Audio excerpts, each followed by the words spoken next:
Hadir. Assalamualaikum warahmatullahi wabarakatuh. Waalaikumsalam warahmatullahi wabarakatuh. Salam, Om Swastiastu, salam sejahtera untuk semuanya, salam sehat. Kesempatan sore ini saya akan menyampaikan penjelasan tentang pengembangan perkara tindak pidana korupsi memberi hadiah atau janji kepada pegawai negeri atau penyelenggara negara, yaitu Wahyu Setiawan selaku anggota Komisi Pemilihan Umum Republik Indonesia periode 2017 sampai dengan tahun 2022 bersama-sama dengan Agustiani Tio F terkait penetapan anggota DPR RI terpilih 2019-2024 yang dilakukan oleh tersangka Harun Masiku bersama-sama dengan Saiful Bahri. Saya yakin semua rekan-rekan sudah tahu karena merupakan perkara lama. Sebelumnya disampaikan bahwa tanggal 8 Januari 2020 KPK telah menetapkan 4 tersangka yaitu Harun Masiku, kemudian Saiful Bahri, Wahyu Setiawan, dan Agustiani. 3 dari 4 ini sudah dilakukan proses dan sekarang sementara sedang menjalani. Kemudian pada saat proses penyidikan terhadap perkara HM dan upaya pencarian DPO HM ini dilakukan secara sangat serius, juga dilakukan tidak mengenal waktu, bahkan banyak melakukan koordinasi dengan berbagai pihak. Penyidik menemukan adanya bukti keterlibatan saudara HK yang bersangkutan selaku Sekjen PDI Perjuangan dan saudara DTI selaku orang kepercayaan saudara HK dalam perkara dimaksud dengan poin-poin penjelasan sebagai berikut. Perbuatan saudara HK bersama-sama dengan saudara dan kawan-kawan dalam memberikan suap kepada Wahyu Setiawan dan Agustiani. Yang pertama, HK menempatkan HM pada Dapil 1 Sumsel, padahal HM berasal dari Sulawesi Selatan, tepatnya dari Toraja.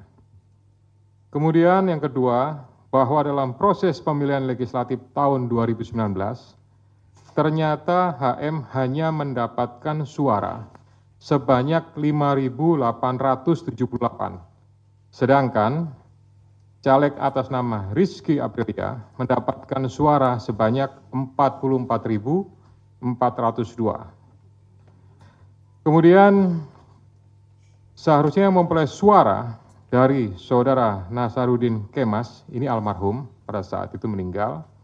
Ini adalah saudari Rizky Aprilia, ya, karena aturan seperti itu saat itu.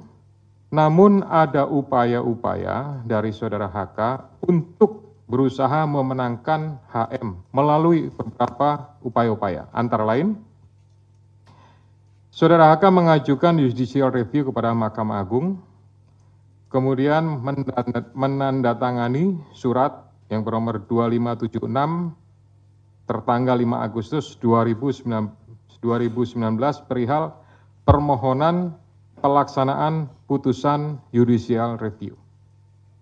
Keempat, setelah ada putusan dari MA, KPU tidak mau melaksanakan putusan tersebut. Oleh sebab itu, saudara HK meminta fatwa kepada MA. Selain upaya-upaya tersebut, saudara HK secara paralel mengupayakan agar saudari Rizky mau mengundurkan diri untuk diganti dengan saudara HM. Namun upaya tersebut ditolak oleh saudari Rizky Aprilia.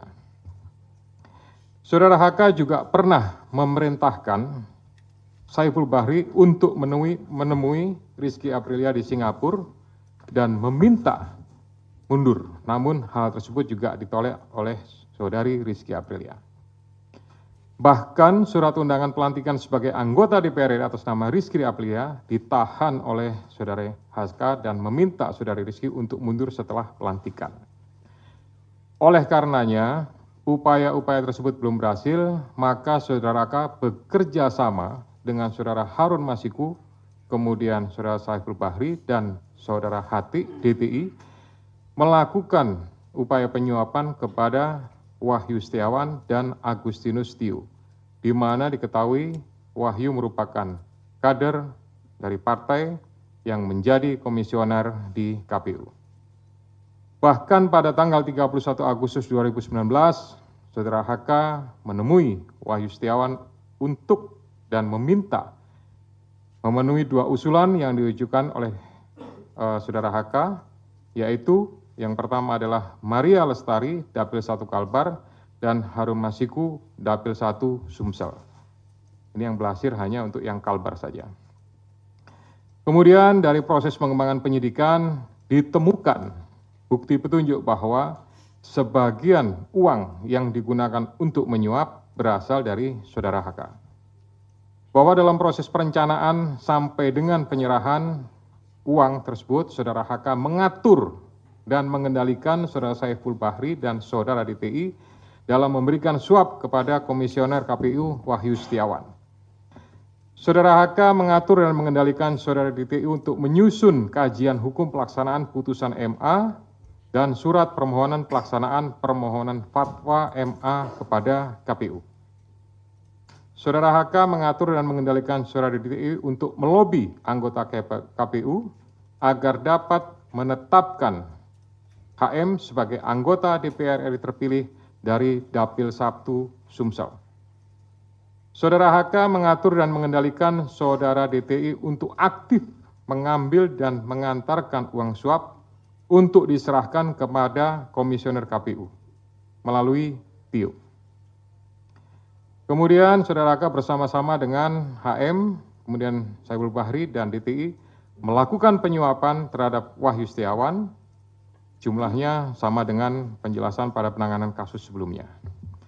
Atas perbuatan Saudara HK tersebut, KPK selanjutnya melakukan proses ekspos dan lain-lain dan akhirnya menerbitkan surat perintah penyidikan bernomor Sprindik /153 /Dik 0.0001/12/2024 tanggal 23 Desember 2024 dengan uraian penyidikan perkara dugaan tindak pidana korupsi yang dilakukan oleh tersangka HK bersama-sama dengan Harun Masiku dan kawan-kawan berupa pemberian sesuatu hadiah atau janji kepada Wahyu Setiawan selaku anggota Komisi Pemilihan Umum Republik Indonesia periode 2017 sampai dengan 2022 bersama-sama dengan Agustiani Tio F terkait penetapan anggota DPR RI terpilih 2019-2024.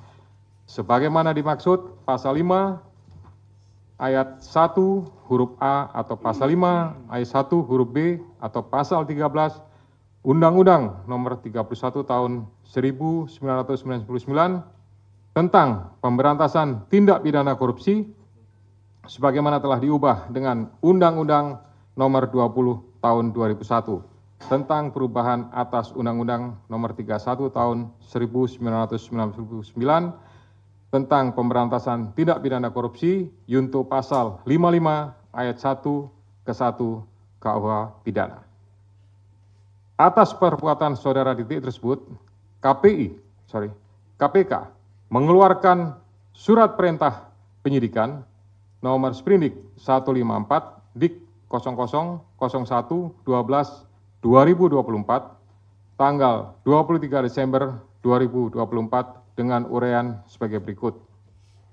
Penyidikan perkara dugaan tindak pidana korupsi yang dilakukan oleh tersangka DTI bersama-sama dengan Harun Masiku dan kawan-kawan berupa pemberian sesuatu hadiah atau janji kepada Wahyu Setiawan selaku anggota Komisi Pemilihan Umum bersama-sama dengan Agustiani Tio F terkait penetapan anggota DPR RI terpilih 2019-2024 sebagaimana dimaksud pada pasal 5 ayat 1 huruf A atau pasal 5 ayat 1 huruf B atau pasal 13 Undang-Undang Nomor 31 Tahun 99 tentang pemberantasan tindak pidana korupsi sebagaimana telah dirubah dengan Undang-Undang Nomor 20 Tahun 2001 tentang perubahan atas Undang-Undang Nomor 31 Tahun 99 tentang pemberantasan tindak pidana korupsi junto Pasal 55 ayat 1 ke 1 KUH pidana.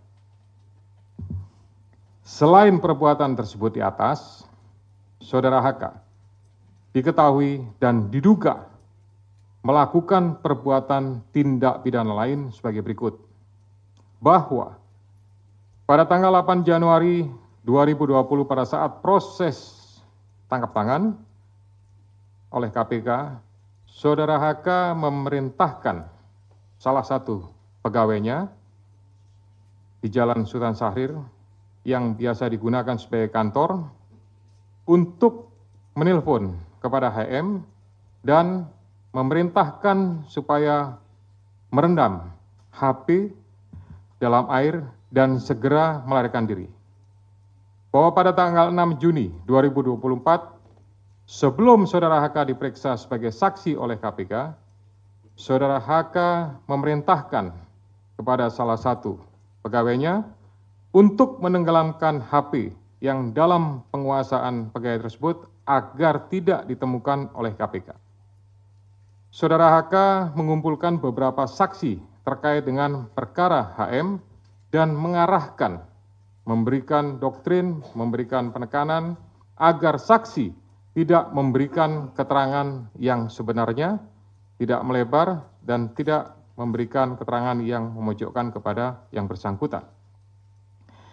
Atas perbuatan Saudara HK tersebut, KPK mengeluarkan surat perintah penyidikan nomor Sprindik 152 Dik 0001/12/2024 tanggal 23 Desember 2024 dengan uraian penyidikan perkara dugaan tindak pidana korupsi yang dilakukan oleh tersangka HK dan kawan-kawan, yaitu dengan sengaja mencegah, merintangi, atau menggagalkan secara langsung atau tidak langsung penyidikan perkara dugaan tindak pidana korupsi terkait penetapan anggota DPR RI terpilih 2019-2024 yang dilakukan oleh tersangka HM bersama-sama dengan Saiful Bahri berupa pemberian sesuatu hadiah atau janji kepada pegawai negeri atau penyelenggara negara, yaitu Wahyu Setiawan selaku anggota Komisi Pemilihan Umum Republik Indonesia periode 2017-2022.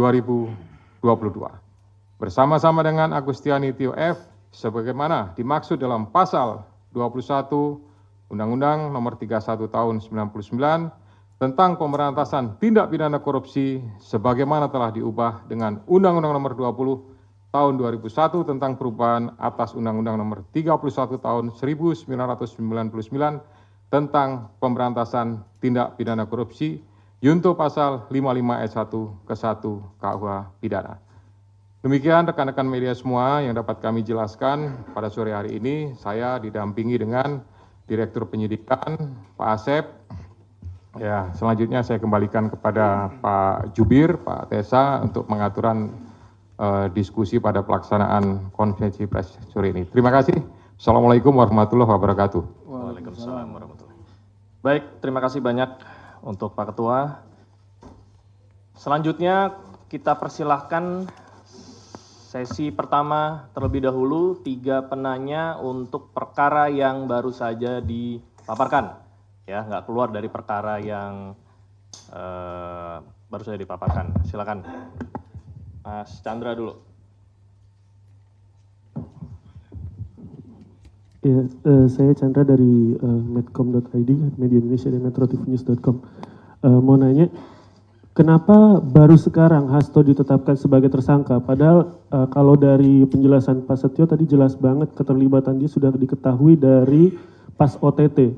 Kenapa baru setelah 5 tahun dia ditetapkan sebagai tersangka? Terus sebelumnya Pak, kalau menurut kami ini adalah intimidasi dari Ketua Umum PDIP Megawati Soekarno Putri yang bilang kalau Hasto ditahan atau ditangkap oleh KPK dia akan datang ke sini. Bagaimana KPK menanggapi itu dan apakah KPK melihat itu bagian dari intimidasi dari Ketua Umum PDIP tersebut? Terus yang ketiga, kalau dari penjelasan Pak Setio tadi berarti sudah sangat rinci keterlibatan Hasto. Nah, seharusnya kasus ini udah lama, kapan Hasto bakal ditahan? Karena terlihat sangat rinci gitu perkara ini. Oke, belakangnya. Terima kasih, selamat sore Pak. Saya Yayen dari forumkeadilan.com. Paling menambahkan pertanyaan dari Bang Chandra tadi soal penetapan Hasto sebagai tersangka ini, apa ada kaitannya dengan politisasi gitu Pak? Karena jubir PDIP itu pernah mengeluarkan statement yang katanya berkaitan dengan Kongres PDIP tahun 2025.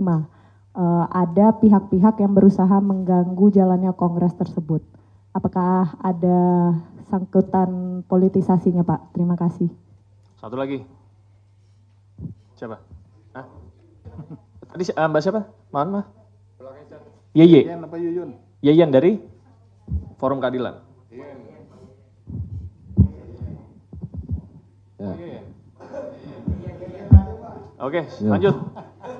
Selamat sore Pak Setio, Pak Asep, Mas Tessa. Perkenalkan saya Rian Pak, CNN Indonesia. Mau bertanya soal pertama,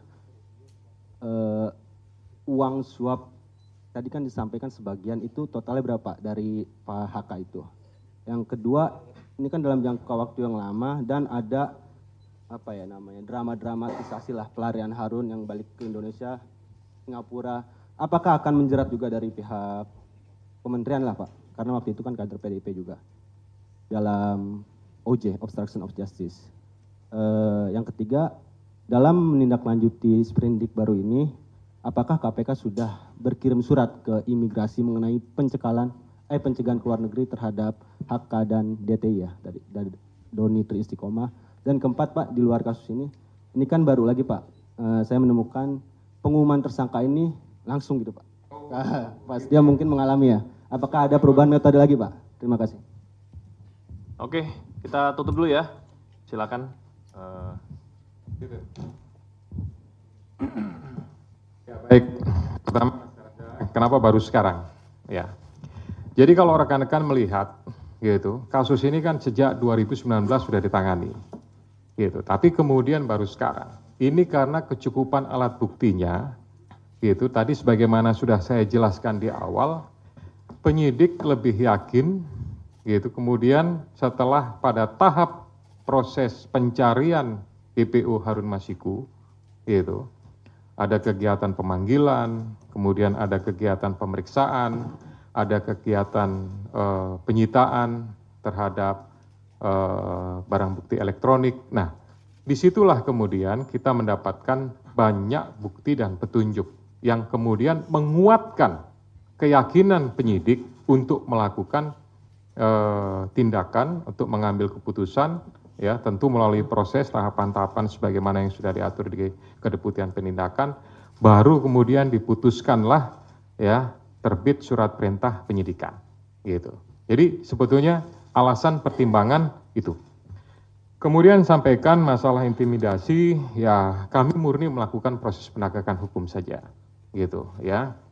Saya yakin Kedeputian Penindakan sudah melakukan ini dan ini juga menurut saya bagian daripada isi dari memori serah terima yang kami terima dari pejabat lama. Jadi sebenarnya kami juga tinggal melanjutkan saja lah, kira-kira seperti itu. Terakhir tadi Mas Jalan sampaikan penjelasan sudah sangat rinci, kemudian kapan ditahan, tentu itu nanti Pak Asep yang akan menentukan. Pimpinan juga tidak punya kewenangan untuk melakukan intervensi kepada penyidik, karena penyidik adalah independen, gitu. Silahkan nanti Pak Asep kalau mau tambahkan terkait masalah kapan ditahan, tapi pastinya ya kita melakukan proses itu sesuai dengan ketentuan yang ada. Kemudian tadi Mbak En sampaikan apakah penetapan ini ada politisasi, ini sama jawabannya murni penegakan hukum, gitu. Kemudian di Kongres ada pihak-pihak yang akan mengganggu. Selama ini ya kami pimpinan sama sekali tidak ada informasi, masukan dan lain-lain terkait masalah Kongres apa segala macam. Kami hanya mendengarkan proses ekspos dan jalannya ekspos. Alhamdulillah, puji syukur kepada Tuhan, dihadiri oleh semua pimpinan, lengkap, termasuk dari kedeputian yang lain, ya. Jadi posisinya, artinya kedeputian di penindakan, tapi dari direktoratnya lengkap, gitu, ya. Sehingga menurut saya keputusannya diambil secara bulat, dan itulah yang menjadi sprindik tersebut.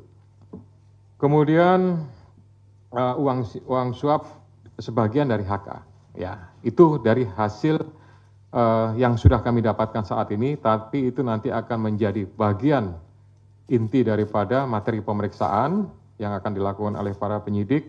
Kita akan lakukan, saya mengingatkan kepada para penyidik untuk melakukan proses penyidikan secara profesional. Kemudian Kan dijerat di kementerian ya, karena yang akan dijerat ya itu saya kira nanti Pak Asep lah akan secara teknis.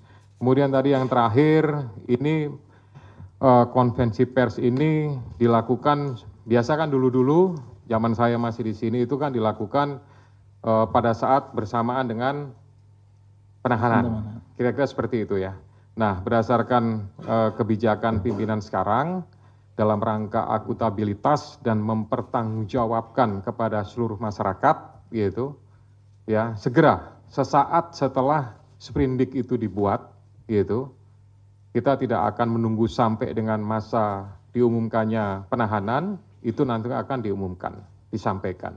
Supaya juga para pihak yang terlibat sudah tahu statusnya seperti apa, karena ini sebagai bagian daripada pertanggungjawaban penyidik, pertanggungjawaban secara institusi kelembagaan KPK untuk bisa menyampaikan kepada masyarakat tentang kegiatan yang sudah dilakukan. Kami tidak ingin ini menjadi sesuatu yang ya istilahnya ada informasi yang, mohon maaf kalau saya menyampaikan istilahnya agak liar gitu ya, ini bertanya apa segala macam, lebih baik nanti sesaat setelah, nah sesaat setelah itu kan bisa 1 hari, 2 hari atau mungkin 1 minggu, itu nanti tentu dari Kedeputian Penindakan yang akan menyarankan kepada juru bicara untuk pengaturan kapan dilaksanakannya. Tapi prinsipnya itu bagian daripada akuntabilitas KPK kepada masyarakat. Demikian ya. Ya, silakan mungkin Pak Asep menambahkan beberapa hal tadi dari 3 teman-teman yang bertanya.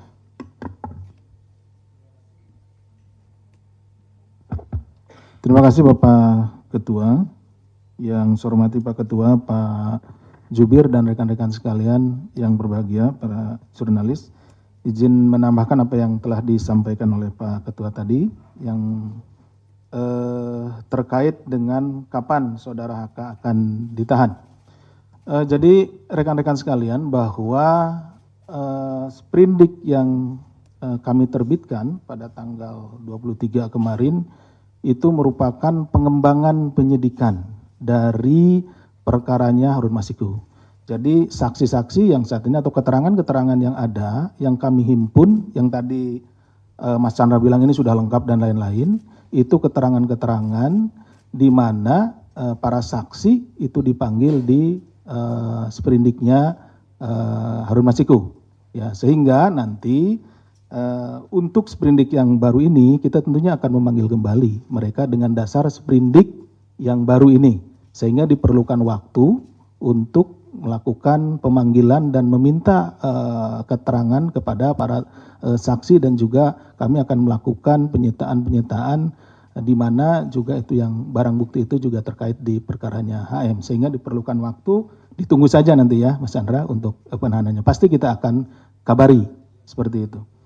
Kemudian terkait juga dengan masalah tadi, apakah dari kementerian dan lain-lain akan dilakukan. Pokoknya seperti yang biasa kita lakukan di dalam penyidikan, kalau ditemukan tindak pidana baru yang dilakukan oleh siapapun itu, ya, maka orang itu harus mempertanggungjawabkannya. Tentunya kita akan melalui proses yang ada di sini, mulai dari jenjang direktorat, dilakukan ekspos, kemudian ke kedeputian dan juga ke pimpinan, seperti halnya untuk penetapan tersangka Saudara HK pada hari ini. Jadi melalui jenjang yang ada, artinya ketika ditemukan. Jadi tidak hanya di kementerian, dimanapun jika diketemukan tindak pidana korupsi atau yang berkaitan dengan tindak pidana ini akan kita proses.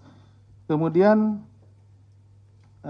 terkait dengan cekal tadi mungkin yang ini Mas Chandra, jadi seperti yang diketahui pada SOP yang kita miliki atau POB yang kita miliki, ketika ini naik juga diikuti dengan pencekalan. ya pencekalan terhadap yang bersangkutan, kemudian juga terhadap orang-orang yang memang berkaitan dan kita duga bahwa dia memiliki informasi dan akan menyulitkan apabila dia berada atau keluar negeri seperti itu. Jadi pencekalan serta-merta kita lakukan. Pencekalan itu seperti biasanya 6 bulan, ya, nanti kan bisa diperpanjang seperti itu. Tidak hanya orang tertentu ya, memang itu semuanya seperti itu gitu, Mas Chandra. Mungkin itu yang bisa kami sampaikan, menambahkan dari Pak Ketua. Terima kasih. Assalamualaikum warahmatullahi wabarakatuh. Baik, stop. Ada aturan mainnya. Sesi kedua. Oke, tadi dinunjukin atas Mas siapa? Bayu ya? Bayu. Ya. Selamat sore Pak Setio, Pak Asep, dan Mas. Mohon izin saya Bayu, ingin menanyakan ini terkait dengan kasus yang sekarang. Ini kan Hasto Kristianto ini, dia juga berkontribusi dalam proses penyuapan tersebut. Pertanyaannya adalah, kenapa Hasto ngotot mengajukan Harun Masiku menjadi anggota DPR? Apakah sejauh ini KPK sudah menemukan motif dibalik kenapa PDIP sengaja ngotot untuk mengajukan Harun Masiku menjadi anggota DPR? Mengingat background Harun Masiku ini adalah seorang advokat, apakah jangan-jangan Harun Masiku memegang sejumlah kunci kasus-kasus lain yang juga melibatkan elit PDIP? Terus untungnya apa buat PDIP ketika Harun Masiku menjadi anggota DPR? Terus yang terakhir terkait dengan pemeriksaan selanjutnya, apakah KPK akan memanggil para pihak terkait hingga sekelas elit, termasuk Ketua Umum PDIP terkait kasus ini? Terima kasih. Oke, dari mana? Itu tuh. Yang pakai topi.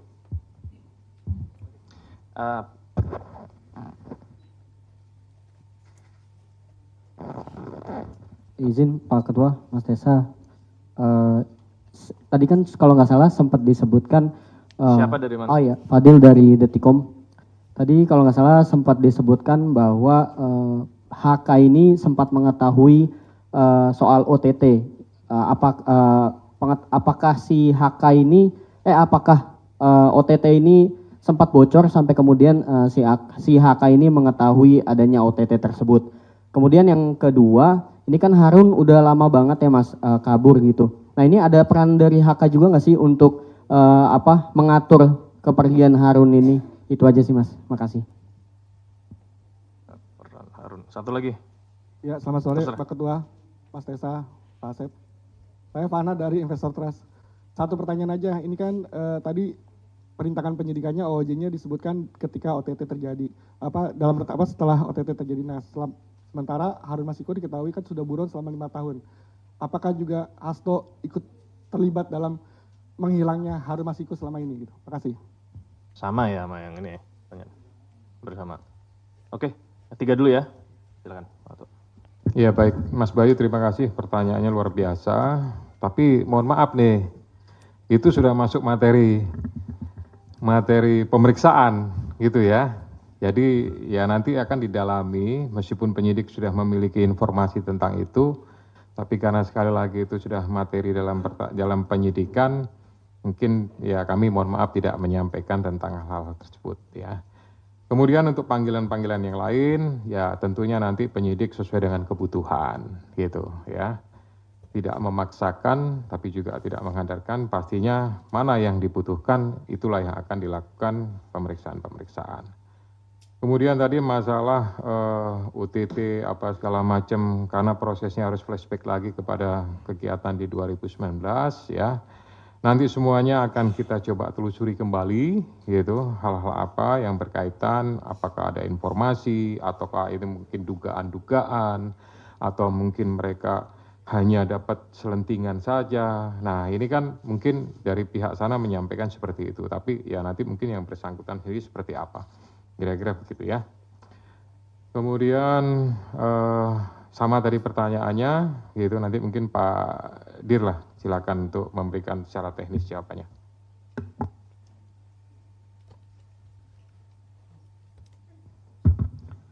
Terima kasih Pak Ketua.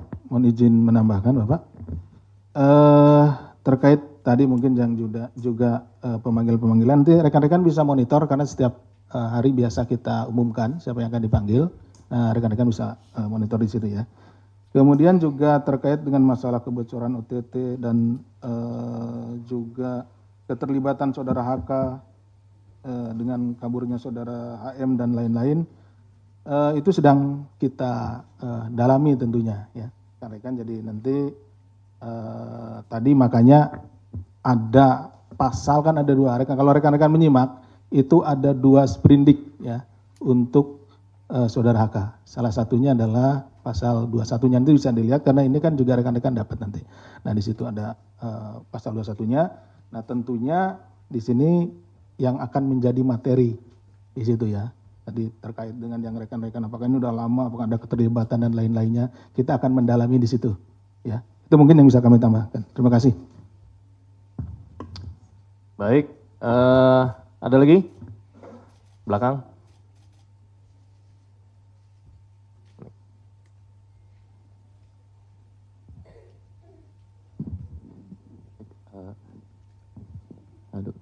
Selamat sore Mas Tesa, Pak Ketua, Pak Asep.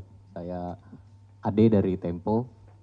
Mau menegaskan aja untuk perkara OOJ-nya HK ini, berapa tersangka yang ditetapkan oleh KPK. Karena kan kita tahu bahwa kemarin-kemarin juga tim hukumnya PDIP melakukan perlawanan lah ya, melaporkan ke Dewas, terus menggugat ke pra-peradilan dan segala macam gitu. Apakah itu juga menjadi bagian dari upaya perintangan penyidikan yang dilakukan terhadap HK gitu? Apakah memang KPK melihat ke arah situnya gitu?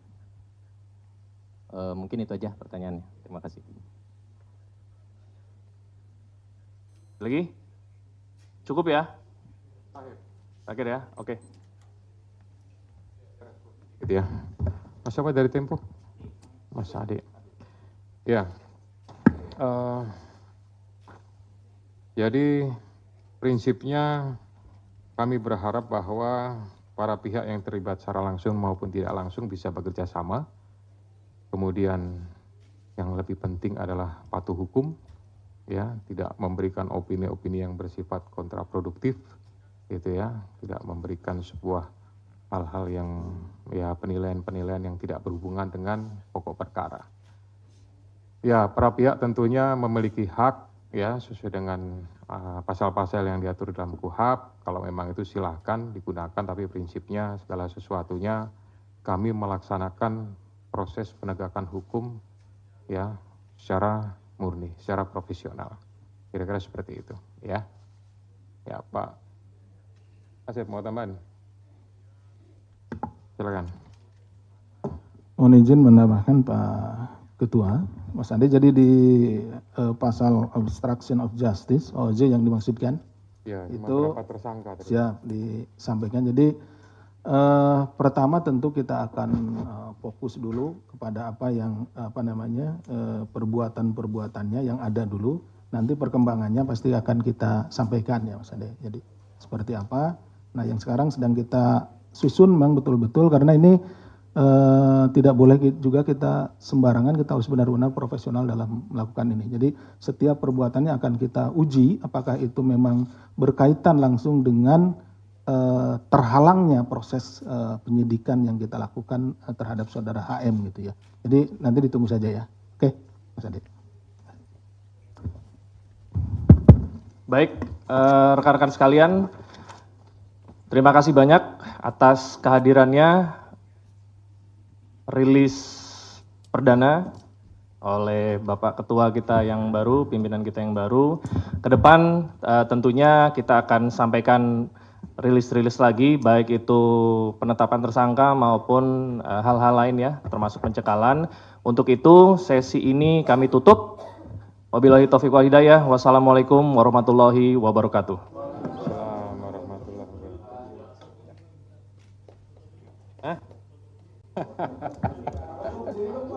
Hah? Berdiri ya?